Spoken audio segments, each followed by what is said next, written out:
Hello and welcome to আইসআইসি YouTube channel. আমার নাম মিলন। আজকে প্রিলিমস ব্যাটসের একটি খুবই ইম্পর্টেন্ট টপিক আমরা নিয়ে এসেছি, সেটা হচ্ছে গিয়ে আমাদের সোলার পাওয়ার এনার্জি জেনারেশন নিয়ে। এই টপিকটি আজকে আমাদের দা হিন্দু নিউজ পেপারে ছিল।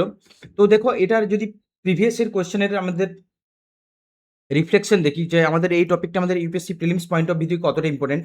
2025-এর এই আমাদের সোলার এনার্জি জেনারেশনের জন্য আমাদের যে গভর্নমেন্ট স্কিম বা গভর্নমেন্ট ইনিশিয়েটিভ যদি বলা হয়, পিএম সূর্যা ঘর মুফত বিজলি যোজনা, সেখান থেকে কিন্তু কোশ্চেন এসছে আমাদের 2025-এ প্রিলিমস এবং 2021-এ যদি আমরা বলি, সেখান থেকে একটা পাম্প সোলার পাম্প ইনডাইরেক্টলি কিন্তু একটা কোশ্চেন জিজ্ঞেস করা ছিল, যাতে আমাদের যে রিনিউয়েবল এনার্জি যে এক্সপেনশন হচ্ছে এবং সেখান থেকে যে আমাদের স্টুডেন্টরা কতটা যে অ্যাওয়ারনেস সেই এনার্জি ট্রানজিশন নিয়ে, সেটা কিন্তু ইউপিএসসি এক্সামিনে কিন্তু চেক করে।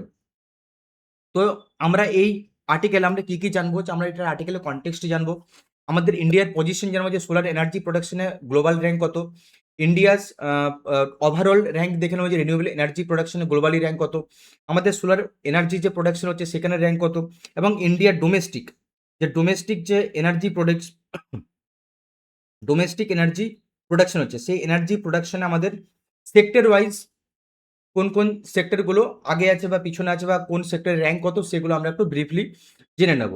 তো কনটেক্সট হচ্ছে কি এটাই, রিসেন্টলি আমাদের যে মিনিস্ট্রি অফ রিনিউয়েবল এনার্জি আছে, তো সেখান থেকে একটা প্রেস বিজ্ঞপ্তি করা আছে যে আমাদের সোলার এনার্জিতে টোটাল 44 গিগাওয়াট কিন্তু অ্যাড হয়েছে।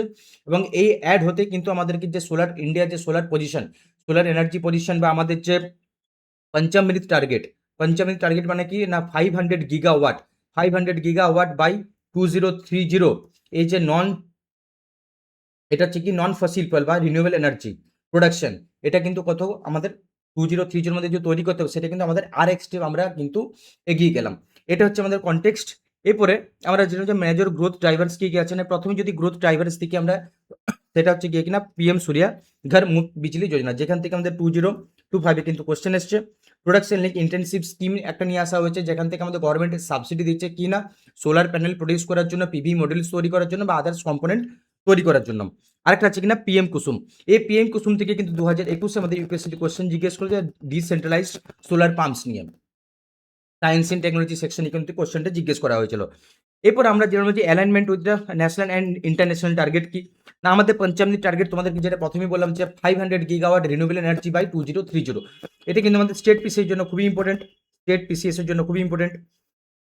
এনডিসি অ্যাচিভমেন্ট, এনডিসি মানে কি, আমাদের যে গোল আছে একটা, আমি ইন্ডিয়ার তরফ থেকে যে গোল নেওয়া হচ্ছে যে কি না, আমাদের যে 50% অফ টোটাল ইনস্টলড, এটা কিন্তু মাথায় রাখবে, টোটাল ইনস্টল ক্যাপাসিটি, সেটা কিন্তু আসবে কোথা থেকে না, এটা আসবে রিনিউয়েবল এনার্জি থেকে। এটা আমাদের টার্গেট কত ছিল, 2030 ছিল, কিন্তু আমরা এটা অ্যাচিভ করে নিচ্ছি 2025-এ, 5 বছর আগে। এনার্জি মিক্স হচ্ছে কি, আমাদের টোটাল এনার্জি মিক্সের মধ্যে 53% হচ্ছে কি আমাদের সোলার এনার্জি রেসপন্সিবল। এবার গ্লোবাল রিনিউয়েবল এনার্জি ইনস্টল ক্যাপাসিটিতে আমার ইন্ডিয়া র্যাঙ্ক কত, ইন্ডিয়া র্যাঙ্ক হচ্ছে কি থার্ড, 250 গিগাওয়াট। এই ডেটাটা কিন্তু মাথায় রেখো যে সোলার প্রোডাকশনও কিন্তু আমাদের ইন্ডিয়ান র্যাঙ্ক হচ্ছে গিয়ে থার্ড, সোলার এনার্জি প্রোডাকশনে অল ওভার ওয়ার্ল্ডে, আর all over all over renewable energy প্রোডাকশনে কিন্তু আমাদের র্যাঙ্ক হচ্ছে ইন্ডিয়ার কত না, সেটা হচ্ছে গিয়ে থার্ড। এরপর আমরা আসবো সেক্টর ওয়াইজ প্রোডাকশন। এটা কিন্তু আমাদের যে ডেটা আমরা নিয়েছি, সেটা হচ্ছে কি নভেম্বরের ডেটা নিয়েছি 2025-এর, ঠিক আছে। তো সেই ডেটা অনুযায়ী আমাদের সেক্টর ওয়াইজ প্রোডাকশন আমরা দেখে নেবো কি আছে না, সোলার পাওয়ার আমাদের ইনস্টল ক্যাপাসিটি কত 132, আর এখন কত অ্যাড হয়েছে না 44 গিগাওয়াট। পয়েন্ট পার কত হচ্ছে না 53.99, মানে 54 গিগাওয়াট। বায়ো এনার্জি কত না 11.61, স্মল হাইড্রো কত না 5.61। এখানে আরেকটা কম্পোনেন্ট আছে, সেটা হচ্ছে গিয়ে কত কি না, লার্জ হাইড্রো বিগ বা লার্জ হাইড্রো, সেটা এখানে ইনক্লুড করেন, সেটা পরে আছে। এর কম্পোনেন্ট কত না, এর কম্পোনেন্ট হচ্ছে কি অলমোস্ট 43 গিগাওয়াট, পসিবলি 43 গিগাওয়াটই সম্ভবত, সরি 50 গিগাওয়াট, এটা হচ্ছে কি ওদের 50 গিগাওয়াট। তাহলে এখান থেকে আমরা বুঝতে পারি যে, যদি বলি যে সেক্টর ওয়াইজ কার কত প্রোডাকশন রেট, সেটা প্রথমে আসবে সোলার, তারপরে আসবে কত, যদি লার্জ হাইড্রো অপশনে থাকে তো লার্জ হাইড্রো ওয়াইন্ড পাওয়ার আসবে, কারণ উইন্ড পাওয়ার আছে 54, তারপরে আসবে লার্জ হাইড্রো, তারপরে আসবে কি লার্জ হাইড্রো। এইগুলো এই সিকোয়েন্সটি কিন্তু আমাদের মনে রাখা খুবই জরুরি। এটা একবার রিভিশন করে দিই। না প্রথমে আসবে কি না সোলার এনার্জি, তারপরে আসবে কি ওয়াইন্ড এনার্জি, কারণ এটা কত আছে না 54 গিগাওয়াট, অলমোস্ট 54 গিগাওয়াট, 53.99। সোলার কত আছে 132। এরপরে আসবে কত, এরপরে আসবে লার্জ হাইড্রো, লার্জ হাইড্রো এটা আসবে কত 50 গিগাওয়াট। এরপরে আসবে কত না বায়ো এনার্জি, তারপরে আসবে কি না স্মল হাইড্রো। এটা হচ্ছে আমাদের সিকোয়েন্স। এই সিকোয়েন্সটি কিন্তু আমাদের মাথায় রাখা খুবই জরুরি এবং এটা আমাদের মেন্সেও কিন্তু ডেটা হিসেবে খুবই কাজে লাগবে এইগুলো। এরপর all India electricity install capacity আমরা দেখে নিই। যদি ওভারঅল যে energy mix, total energy mix যদি আমরা দেখি, টোটাল এনার্জির মধ্যে আমাদের থার্মাল মানে যে কোল বেসড সেটা কত পার্সেন্টেজ, কত না 48.5%, 48.5%। রিনিউয়েবল এনার্জি টার্গেট আমাদের কত আছে না 49.83%। তাহলে যদি আমরা বলি যে আমরা এই মোমেন্টে আমাদের ইন্ডিয়াতে যে থার্মাল পাওয়ারের থার্মাল পাওয়ারের ওজন বেশি, ওয়েট বেশি, নাকি রিনিউয়েবল এনার্জির ওয়েট বেশি পার্সেন্টেজ ওয়াইজ, সেটা হবে obviously renewable energy including large hydro.